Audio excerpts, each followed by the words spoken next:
Well, boys, this is the show that we've been excited about doing for a long time. We're fishing in Jurassic World. Great Lakes fishing, big walleyes with one of our favorite techniques. Throw in some Shiver Minnows.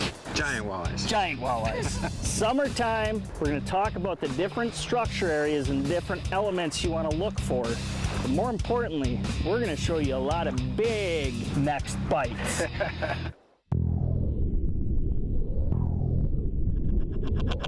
Just looking for the next bite, next bite, next bite. Just looking for the next bite.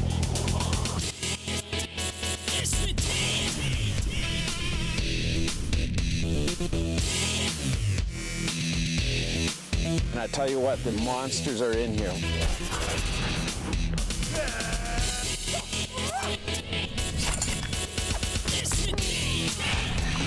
You know, this is a popular fishing area with all these lakes around here.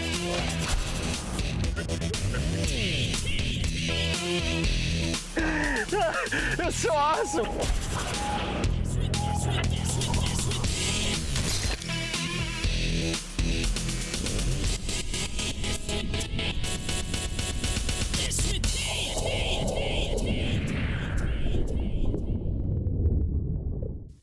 The Great Lakes are the crown jewel of the upper Midwest's big water fishing and boating. An angler could spend a lifetime learning just one of these 5 incredible fisheries, spanned across multiple techniques. But tournament anglers Tom Kemos, The strength of these fish though, huh? Yeah.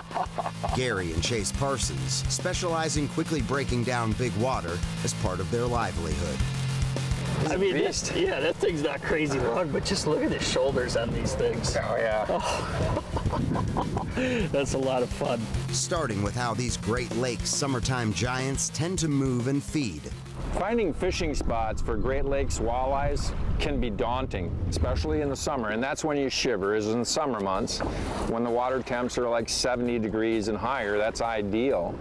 But normally you're looking at July and August. You're going to want to look for sunken islands, shoal areas, shoreline points, which is kind of an overlooked area, and also island areas. If there's islands out in the Great Lakes, you want to start searching around them. The key ingredients that make all of this work are big boulders. So you're going to want to spend some time on your electronics searching for boulders, and also one of the other key ingredients is current.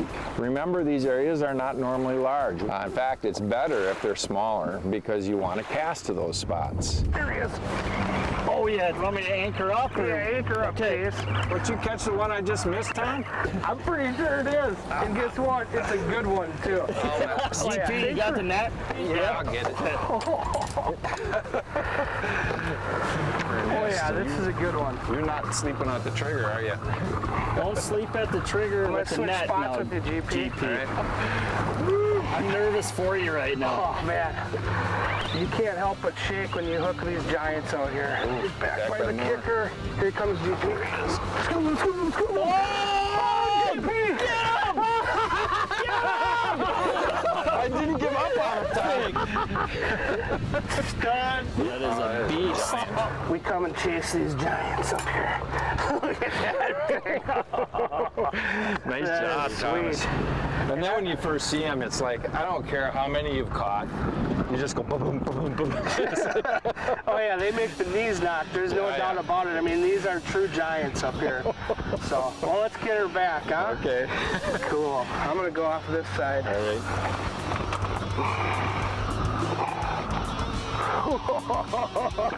Look at that thing. There she goes. The next bite is brought to you by Mercury Marine. Go boldly. Tracker boats. Fish the finest. Bass Pro Shops and Cabelas. Your adventure starts here. Berkley. Catch more fish. And Motorguide. Accuracy matters. Closed captioning for The Next Bite is provided by Power Pole, the ultimate in shallow water anchors.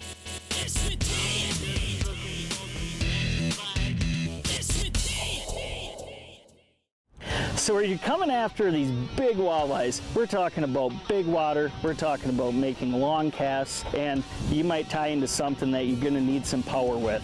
And the thing that we're gonna talk about here is just the equipment that I'd recommend.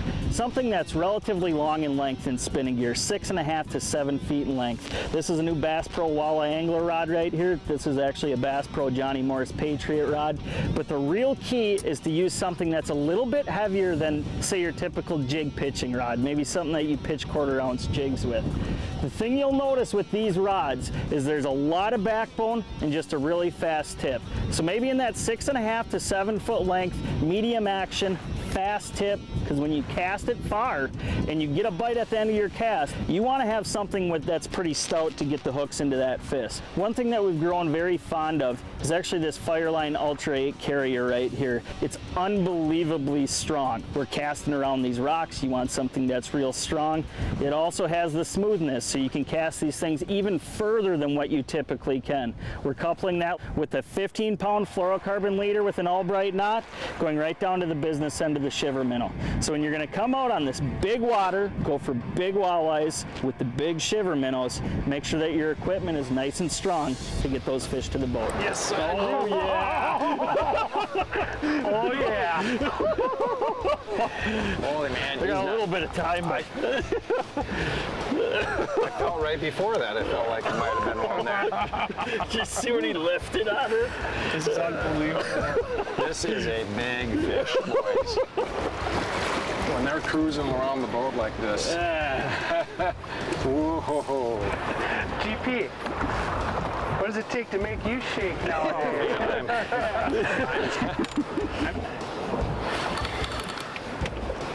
Oh yeah.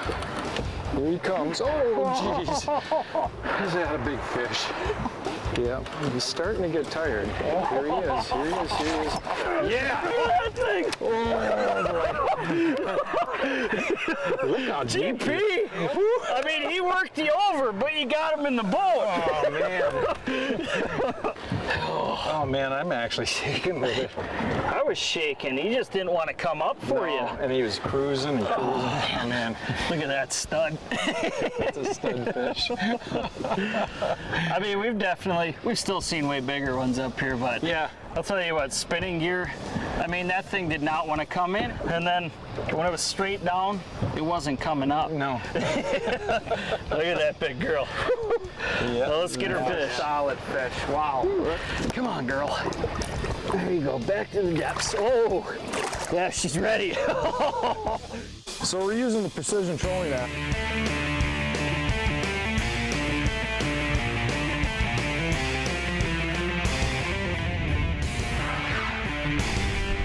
The Real Deal brought to you by Precision Trolling Data, giving anglers the real deal on crankbait diving depth information.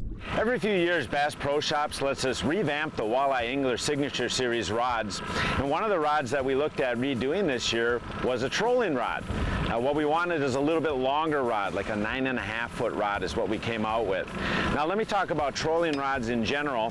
What you typically want for a trolling rod is a rod with good backbone in it. A lot of times we're pulling heavy things walleye fishing, maybe boards out there or lead core, heavy pulling crankbaits. So you need some backbone in the rod so that it doesn't just double over with the equipment that's out at the end out there. But the other thing that you do need is a nice flexible tip. And that flexible tip is what's going to be important when you're reeling that fish in a long way. Many times we're putting out 150, 200 feet of line. And when you're doing that, you're reeling that fish in a long way. When he starts to pound every once in a while, you need that rod tip to take up that shock and not rip the hook right out of his mouth. But the other thing that I like is to get a little bit longer rod. And so this 9.5 foot rod has really been a good rod for us this year. A couple things that the little extra length is going to do for you is, first of all, when you're board fishing, you're going to be able to spread your tips out a little bit better and actually stop the lines from getting on top of each other and tangling. The other thing that's real important with a long rod is you can get that rod tip way up in the air, and what that does is lets that line go straight out to the board. It's not drooping down and sagging into the water. So the new Walleye Angler 9.5 foot trolling rod is a great addition to the line. It's got all the new materials in it, and I think it's going to help you catch a lot of walleyes. You know, everybody knows the #3 shiver minnow has become a staple in a Great Lakes fisherman's arsenal. One of the things about being on big water, though, our equipment does get beat up. One of the things that I've experienced with the shiver minnow in running around is that you have a lot of vibration. The baits tend to bounce around in the boxes, and what happens, because this is a 1-ounce bait, the weight of the bait will actually break the tail off. So a really easy solution that I've actually come up with is I actually use the packaging, the plastic cover that the baits come in, and after I position the baits in the box, I simply put that cover over the top of it.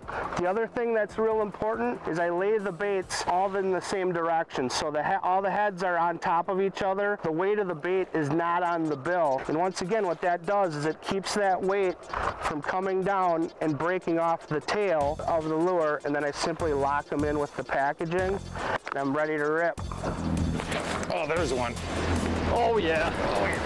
Attaboy, GP! He looks like a good one. He looks like a good one. Have you? I don't know. I got us anchored. Don't let him beat you. That's a big He's one. like a brick. He's not moving. Look at the head shakes on that thing. The hard part is there's enough zebras. You don't know for sure if it's a fish or if you just clipped a zeb, you know. But you got to stay ready because a lot of times they want to follow these things. Yeah, and they're tuned into pinning the bait out here, Oh, especially when they're on the gobies. That's what they eat when there isn't anything else around. So. Right. This is what we came here for, boys. Yep, dinosaur. Yep. Wow. Look at that fish.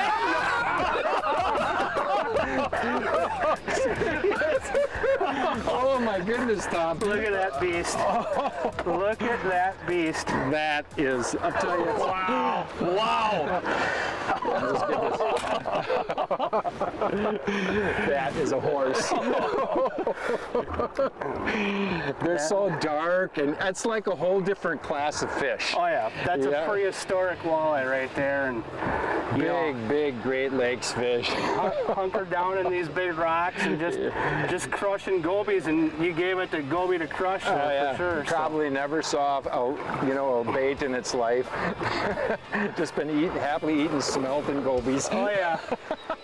So as mentioned, one of the key components that we're looking for on these rock humps or even shoreline areas are big boulders. A lot of these humps, they're all rock, but we're not necessarily looking for just fishing the entire area. Some of these humps can be pretty large. So what you want to do when you find an area that looks like it could have some big boulders on is basically go over the top and graft for them. And I don't mean graft for the fish, I mean graft for the specific big rock areas on each piece of structure. And you're going to do that by using side scan. And you'll see I have side scan and a map side by side right here. And you can see actually that there's rock on both sides, obviously. There's some decent sized rocks on each side, but nothing that's really too crazy that I feel like could hold a school of fish or 3-4 big walleyes.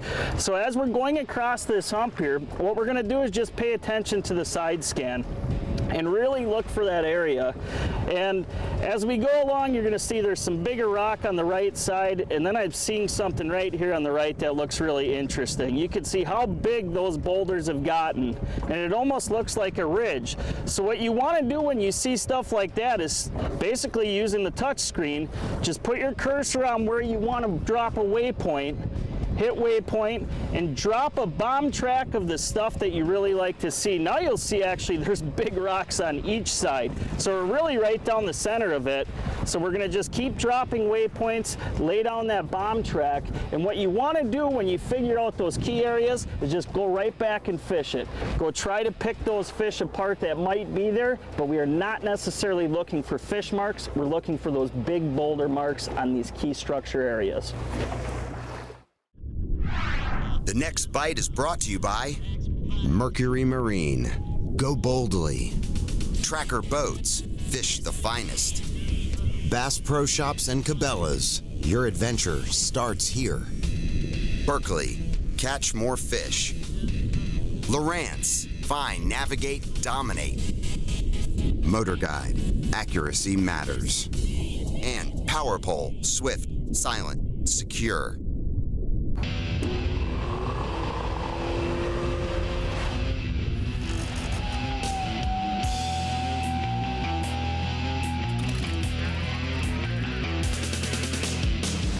topics, leading information, and tackle and techniques to make you a better angler. Presented by Mercury. There's no question for a walleye angler that a kicker is one of the most important tools of the trade. And I'll tell you what, when it comes to kickers, this new 15 EFI 4-stroke Mercury Pro kicker is absolutely unbelievable. There's a few things you want in a kicker. You want it to start easy, you want it to run smooth, you want it to be quiet, and you want to actually have it where it's an easy kicker to run throughout the day, and that's exactly what you have in this new kicker. Obviously it's an EFI, so it's pretty cold today. We were just out on the water. The thing fires up right away, absolutely no problems, and it runs smooth right off the bat. I mean, the thing I really noticed is in the tiller handle, you can let go of the tiller handle, absolutely no vibration, and then the quietness of it. It actually is about the same quietness of the big Verado now, which, you know, we haven't really had that in the past, and it's very cool because there's a lot of clear water applications where you want something that's going to be nice and quiet. The thing that I noticed as well too is just the different aspects where you can customize it on this new kicker. For the tiller handle, you can actually raise it up and it'll stay there. The other thing also that you have is you can actually move this handle to the left or to the right. So if you're mounting that kicker on the port or the starboard, you can always make sure that that kicker handle is toward the center of the boat, so it's a lot easier to use throughout the day. So when you're looking at kickers, I mean, they're so important for guys who troll a lot. In this new 15 EFI, you have quietness, you have smoothness, and you have customization. It really doesn't get any better than that when you're looking for something to push the boat to troll for some walleyes. When walleye fishing, a commonly overlooked weather-based factor can be wind-driven current. As we just kind of set drift down that shoreline there. There's the players. Right on the current seam. Yeah, right on the current seam. This is especially true on the Great Lakes, where already present underwater currents are in play. When we're talking about fishing big water, one of the key things to do is to pay attention to current and how it relates to the structure. On a shoreline piece of structure like this, I'm going to be looking for current seams that are created by a point or a shoreline type of structure. Here over my shoulder, you can see this current seam working down this point. You can actually see where that current seam is actually running into an underwater point and then curling around the back side of the point. A lot of times that will show you the places to focus on and key in on, those places where that current is brushing up against the structure. And what will happen is that'll not only create ambush points for the fish, but it can also create eddies. On a shoreline piece of structure like this, what you have is a series of eddies as that current swirls along. And in this case, we can see that with this bubble line, which is kind of cool. But when you're talking about offshore structure, sometimes you can't see that, but it's there, and you simply have to pay attention to wind, pay attention to your lures when they're coming in, and the retrieve. The amount of resistance on the bait is going to indicate the direction of the current, and that will also be a good way to figure out how those fish are going to be setting up on the various structures. What are you doing? You get a hook in your butt, Tom? You running an anchor, Tom? Oh yeah. Hey guys. Is this going to be a good one? This might be the one here. This might be the one. I'll come back and net this thing. This is the real deal here. I'll get after it. Go ahead. Yeah, boys. This is the boss here. Oh man, that thing looks like a brute. Oh man, look at the size of that thing. Oh, you wouldn't believe the head shake I just got off of that thing. I'm telling you, this is a giant. He goes.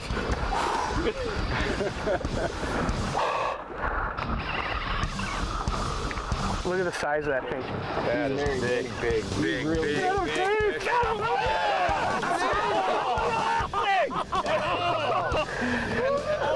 And the bait got out of his mouth. Oh my God, man. Look at this thing. That thing is a stud. That is a stud fish. Come on. Holy moly. Oh, it's wrapped up. Get out of there. Oh, wow.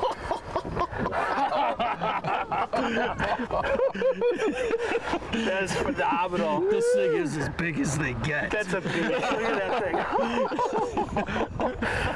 Wow, unreal. Man. It was awesome how he came up too, because he came straight up and it was just mouth.